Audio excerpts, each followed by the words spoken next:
Hathaway तापत्रय विनाशाय श्रीकृष्णाय वयं नमः। बोली नर्मदा मैया की, रामेश्वरम भगवान की, योगेश्वर भगवान की, काली मैया की। नमः पार्वती पतये हर हर महादेव।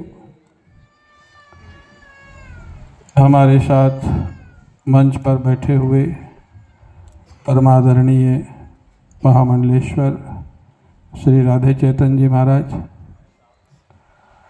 और अपने गुरु चरणों में परम निष्ठा रखने वाले साधु स्वभाव के भागवताचार्य श्री अनूप देव जी, हमारे विश्व हिंदू परिषद के प्रांतीय अध्यक्ष, समस्त भक्त परिकर, जैसे वृंदावन में प्रसिद्धि है, राधा रानी जिसको चाहती हैं उसी को ब्रजवास मिलता है, ऐसे ही नर्मदा खंड में माँ नर्मदा जिसको चाहती हैं उसी को नर्मदा किनारा मिलता है। अनेक संत इस समय गंगा किनारा छोड़ करके नर्मदा किनारे में आश्रम के लिए जगह खोज रहे।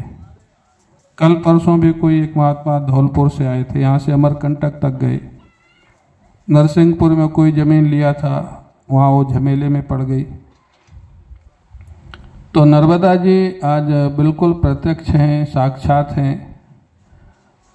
और जैसे सरस्वती ज्ञान की प्रतीका है, माँ गंगा भक्ति की प्रतीका है, यमुना जी कर्म की प्रतीका है, ऐसे नर्मदा जी करुणा की, कृपा की प्रतीका है। भगवान शिव की मानस पुत्री हैं। भगवान शिव ने जब उनसे कहा लोक कल्याण के लिए आप धराधाम पर जाएं, माँ नर्मदा जी ने शिव जी से एक ही वचन लिया, जहाँ जहाँ मैं रहूँगी वहाँ वहाँ आपको भी रहना होगा। भगवान शिव ने कहा वो कैसे संभव होगा? बोले आप वरदान दीजिए, मेरे प्रवाह में जो भी कंकड़ पत्थर पड़ेंगे वो सब नर्मदेश्वर हो जाएंगे। और तब से जितने भी कंकड़ हैं माँ नर्मदा के, उनको शंकर के रूप में हम लोग पूजते। अगर उनमें मशीन न लगाई जाए सुडौल करने के लिए तो प्राण प्रतिष्ठा की आवश्यकता नहीं है। नर्मदा जी के अंदर से जो भी पत्थर निकले वो नर्मदेश्वर है, प्राण प्रतिष्ठित है। तो ये नर्मदा खंड में स्थान मिलना माँ नर्मदा जी के बिना कृपा के संभव नहीं है। और जैसे अभी अनूप जी ने बताया उनकी समस्या को, और उनकी समस्या को हल किया माँ काली के भक्त हमारे राधे चैतन्य जी ने, तो माँ की ही कृपा है। अमृत देव का जीवन मैं काफ़ी समय से देखता हूँ। एक्चुअली गुरु का प्रभाव जो जीवन में होना चाहिए वो इनके जीवन में दिखाई देता है।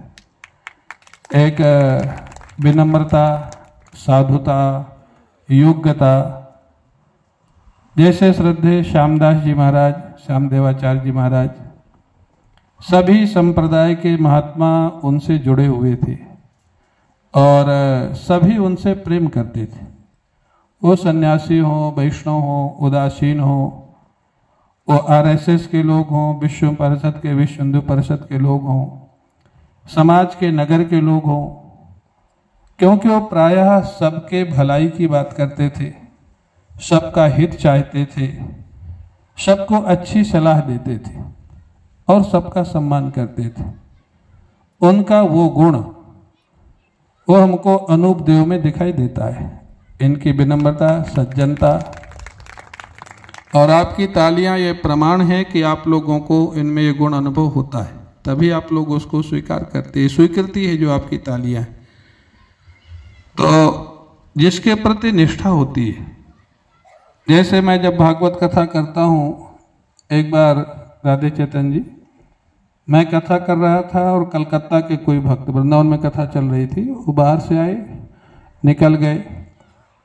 उन्होंने पूछा कि स्वामी अखंडानंद जी महाराज का कैसेट चल रहा है क्या? लोगों ने कहा नहीं, ये तो कथा चल रही है।